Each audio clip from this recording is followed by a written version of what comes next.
This video is to introduce the new bookkeeping feature. Under Reservation Manager, there is a tab called Bookkeeping. This is a simple way to keep track of expenses and income by category, by vendor, by type of item. The first section is to click New Transaction and then click Edit this list. So we're going to add a couple different transaction types. This is our overarching category. So we suggest you start with income and expense, and then make sure you select what the general type of this label is, whether it's an income or expense. That'll be clear in a moment as to why we have that. So I've typed in expense, click Save, and I'm going to type one more. So edit this list and add new, and we'll do income, and it's already selected. That's an income category. Click Save. So now I have two items. And actually I'm going to add two more so that I can track my personal expenses and maybe some personal income. These first two I'm going to treat as business items. So edit this list, and I'll do add new, and I'll do income John, and that's income, and then also edit this list, and we'll do one more new expense John, and that's an expense. Okay, so there's our four items, but I'd actually prefer to have my two John ones showing together, so I'm going to edit them once more and put the John in front. So to edit that, just select the item that you want to edit, and then we'll just take this out and say John expense. That's just a way that I prefer to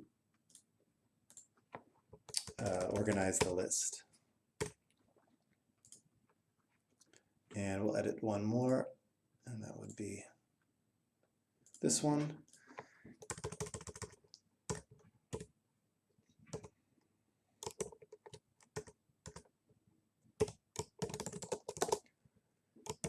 And there we go. So we will save those, and now I think our list will be a little more how I want it organized. Yep. So income and expense for businesses are going to be on top, and then there is our next.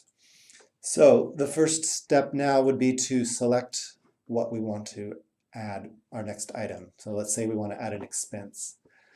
So think of, maybe you go through your bank statement and then add some expenses here.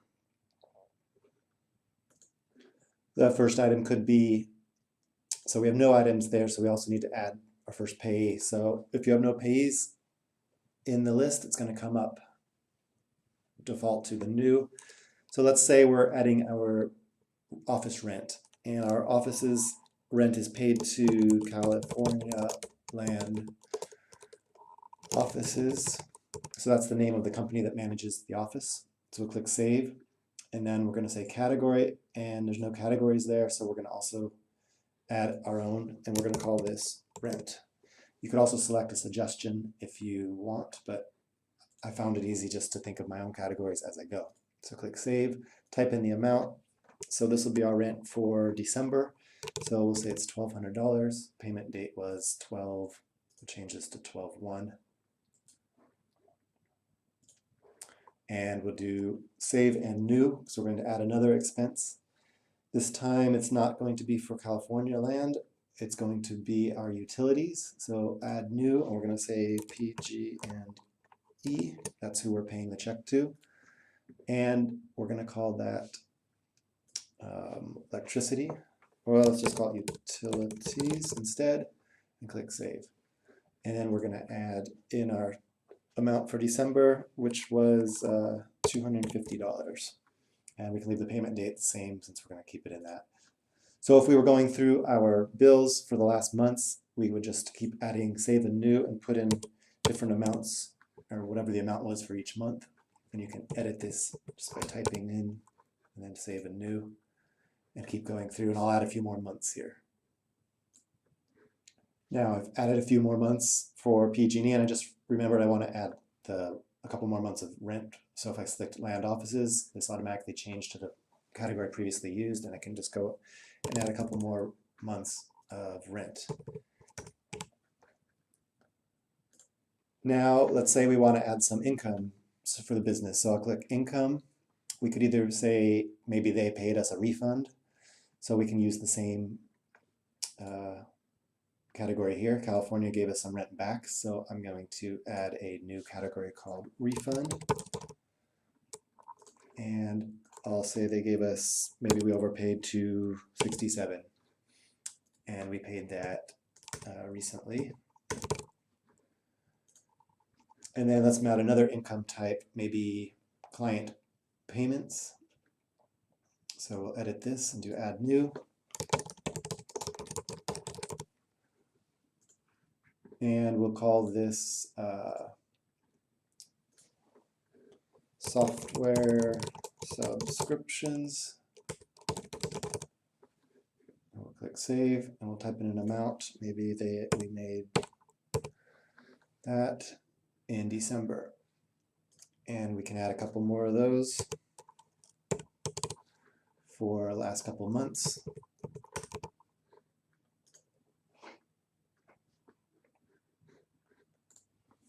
So I've added a couple business income and expense items, and now I want to add a couple personal items. I'm just adding these so we get a good idea for this video. So this category is the exact same. Edit, add new. Maybe this one will be to, let's say I had a boat and we're paying a marina, so we could call this Golden Gate Marina. Click save. Maybe my category could be boat or marina, but I want to make it kind of more generic, so I'm going to say boat. And click save. And I'm going to say we pay them $250.50 every month. So click save new. And add a couple months of this. So I've been adding a few more expenses, personal expenses. I'm going to add just one more. And we bought a car cover at Costco, and that was for the automobile. And I'm just going to make a description here, car cover. And it was $56.99, and that was on the 20th. I'll also add a few income items. Process is exactly the same.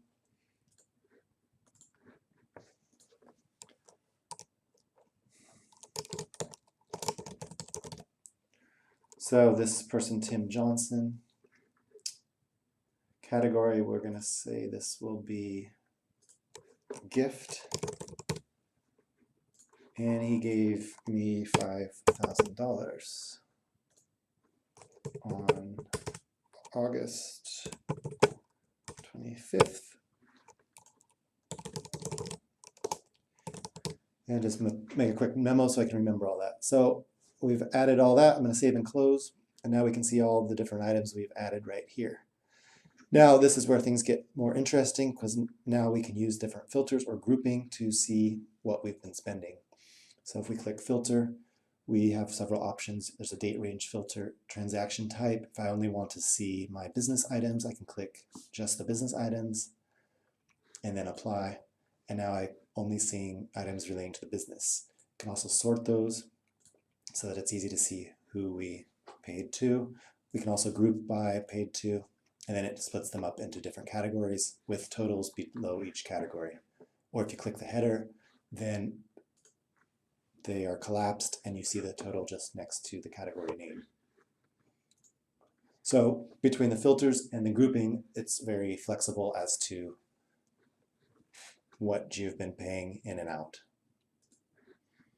I'll just do a couple more examples. So if we want to see only John's income and only gifts, of course you would just select none and then click gift, apply, and then you can see there was that one $5,000 payment. Now if we want to just see everything all together, we can just click reset and apply, and that resets, and we can see what our grand total is up here at the top. So with all the income expenses, we're negative almost 7,000. So that's the basics of this section. I hope that gives you a clear idea of how to use it and that you find it useful.